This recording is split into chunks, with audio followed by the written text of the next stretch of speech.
pour me venger, j'ai couché avec mon beau-père. Attends, ma chérie, attends. Allons pas à pas là. Attends, je comprends pas.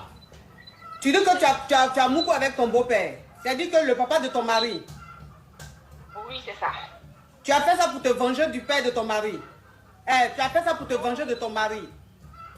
Oui, c'est ça. Parce qu'il... Vengeance da vengeance là. Il y a certaines histoires de vengeance là. On a trop entendu le mot vengeance, mais à un niveau, en tout cas, vengeance, c'est que bon, voilà l'histoire à tout court. Comme dans le direct que fait souvent coach à Moshing. Des cas, d'un problème là, il vient de raconter son frère. Bien, bon, elle vient de raconter sa soeur plutôt, dans une histoire de vengeance que la fille raconte là. Quelle est l'histoire en question? L'homme l'a trahi avec sa petite soeur, ses copines, ainsi de suite. Pour se venger là, on va regarder la vidéo là jusqu'à la fin. On va mieux comprendre. Mais bien avant, on va partager la vidéo. Parce que là, il faudrait que certains qui sont dans cette situation, qui pensent à cette idée-là, renoncent en même temps. Parce que carrément là, ça là. Mais on regarde la vidéo et on va mieux comprendre. Donc, pour me venger, j'ai couché avec mon beau-père. Attends, ma chérie, attends. Allons pas à pas là. Attends, je comprends pas. Tu dis que tu as moucou avec ton beau-père. C'est-à-dire que le papa de ton mari. Oui, c'est ça. Tu as fait ça pour te venger du père de ton mari. Tu as fait ça pour te venger de ton mari. Oui, c'est ça. Parce qu'il est sorti avec ta copine et après il est sorti avec ta petite soeur. Oui, c'est ça. Et maintenant, son père ne veut plus me laisser parce que lors du Mungsan là. Oui, du Mougouli. Oui, j'ai bien framponné son papa là. Et maintenant, le papa ne veut plus me lâcher. Il me dit tout le temps, j'ai fait une erreur. Pourquoi je ne t'ai pas raconté la première fois, toutes ces choses-là. Et là, je sais plus quoi faire. Mais toi, tu as fait ça là, c'était pour divorcer de ton mari ou bien c'était pour... Quand tu as voulu te venger de ton mari là, le but c'était quoi? Que tu divorces après ou bien que tu restes avec ton mari? C'était pas pour divorcer, hein. C'était juste pour lui donner une leçon, quoi. Toi, pour te venger de ton mari, tu vas mouvoir son papa et puis c'est pas pour divorcer, c'est pour lui donner une leçon. Oui. Ma chérie, tu es sur quelle planète? Non, je suis là, je suis ici, hein. Maintenant, son papa dit quoi? Il veut que tu laisses son fils pour rester avec lui. Le papa veut que je continue avec lui parce que je l'ai bien framponné, je l'ai tourné dans tous les sens, je l'ai bien tapé comme ça là. Et maintenant, il me dit qu'il ne veut plus me lâcher, qu'il y a longtemps qu'il n'a pas ressenti ça, je sais bien faire la chose et tout. Et maintenant, son papa ne veut plus me lâcher, il m'envoie tout le temps un message. Le samedi passé, son père m'a fait un virement de 1500 euros juste pour me remercier du fait que j'ai passé ce moment-là avec lui. Là, je suis perdue, je ne sais pas quoi faire. Tu as quel âge, ma chérie? J'ai 29 ans. Tu as des enfants? Oui, j'ai 2. Tu as 2 enfants? Oui. Tu as 2 enfants avec ton mari ou bien avant ton mari? Avec mon mari.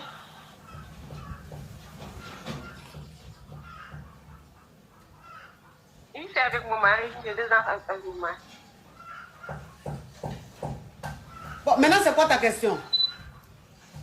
Je ne sais pas si je dois couper tous les liens avec son père. Oh, Jean-Jacques, thank you, boy. Thank you, you are beautiful. Oui. Donc, c'est quoi ta question, ma chérie? Ma chérie, tu me permets de me parfumer? Vas-y, ma coach, vas-y, appeler. Oui.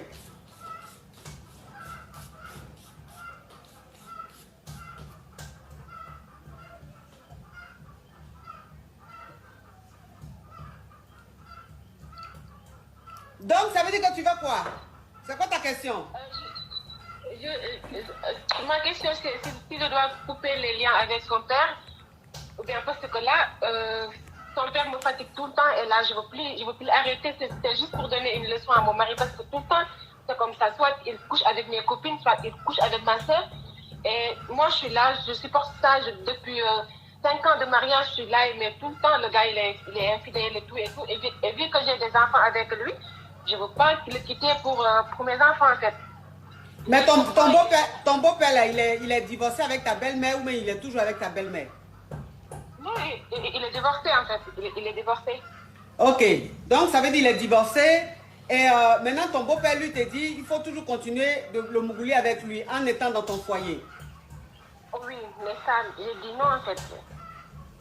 Ok. Maintenant, ça veut dire que toi, ta question là, tu sais quoi au juste? Si tu dois continuer avec ton beau-père ou pas? Oui. Mais ma chérie, est-ce que tu penses que ça, c'est une question qu'on peut poser à quelqu'un? Oui, parce que moi, j'ai dit à mon beau-père que je veux plus de lui, que c'était juste pour me venger. Et là, je veux tout arrêter, mais c'est lui qui ne veut pas me lâcher, en fait. Oui, mais c'est ça que j'ai dit là, ma chérie, j'ai dit. Est-ce que tu penses que ce que tu m'as expliqué là, est-ce que tu penses qu'on peut demander conseil à quelqu'un pour ça? Je ne sais pas. Non, non, non, ma chérie. Parce que ce que tu es en train de dire là, je ne sais pas pourquoi tu vas demander conseil. Bon, là, la question que tu m'as posée là, tu veux que je te dise quoi? Faut arrêter avec ton beau-père, c'est ce que tu veux entendre? Oui. Mais toi-même là même, tu as 2 enfants, tu es adulte, tu ne sais pas que ce que tu es en train de faire là, c'est dangereux? Oui, je sais que c'est dangereux. Mais toi, ton mari est sorti avec tes copines. Pourquoi tu ne vas pas sortir avec un copain de ton mari ou le frère de ton mari et puis c'est avec son papa tu t'en as sorti? C'est-à-dire que ta vengeance là, tu voulais tellement te venger, maintenant tu as fini de te venger là. Ce qui va suivre là, ça c'est entre toi et le beau-père. Bon, moi, quel conseil je peux te donner dans ça là, ma chérie?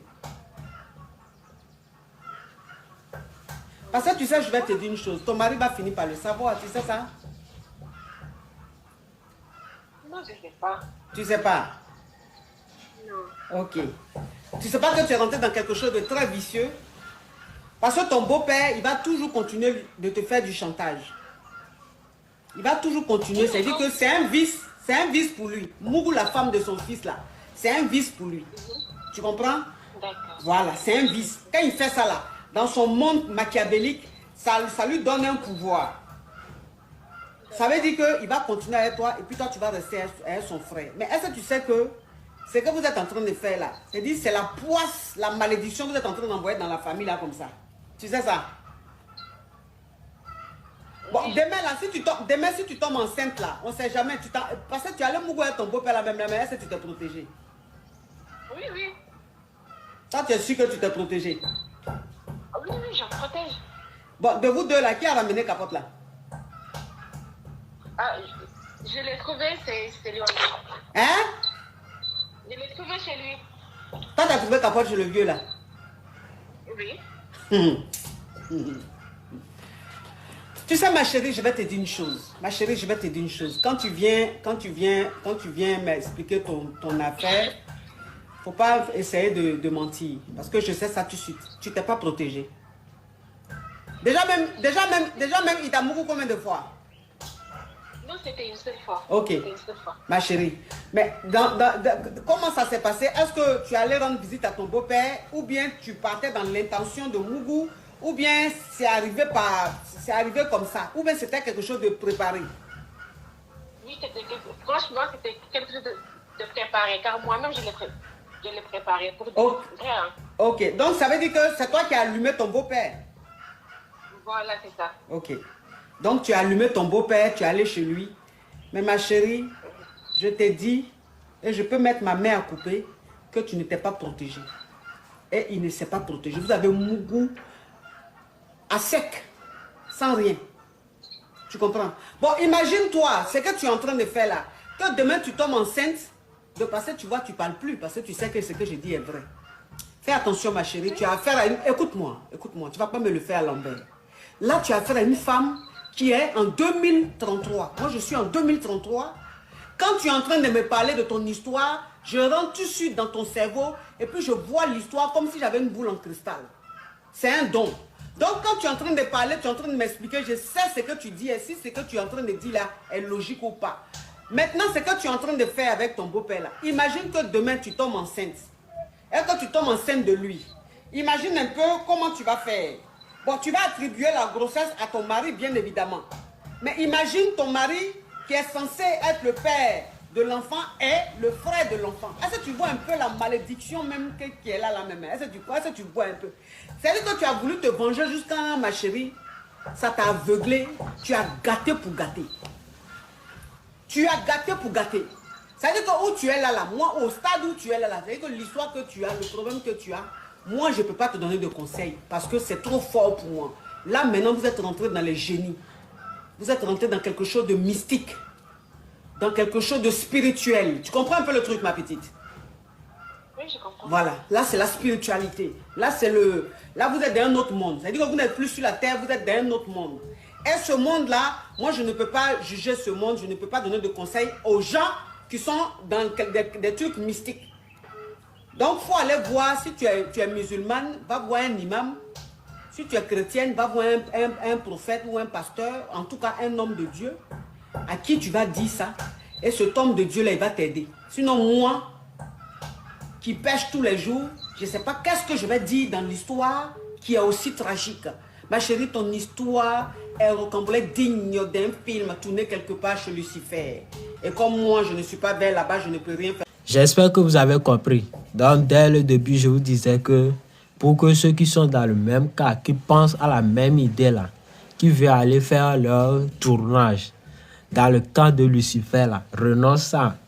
Il faut qu'ils renoncent en même temps là. Il faut partager. Peut-être que ton partage là pourrait les motiver, pourrait leur donner une autre directive quoi.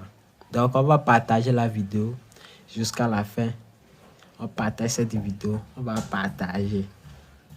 Mais là, ce que la fille là aussi a fait là, donnez vos avis dans les commentaires, c'est bien. Sinon, en tout cas, moi personnellement là, ça aussi, ça me dépasse quoi. Ça me dépasse aussi. Mais vous, vos avis dans les commentaires.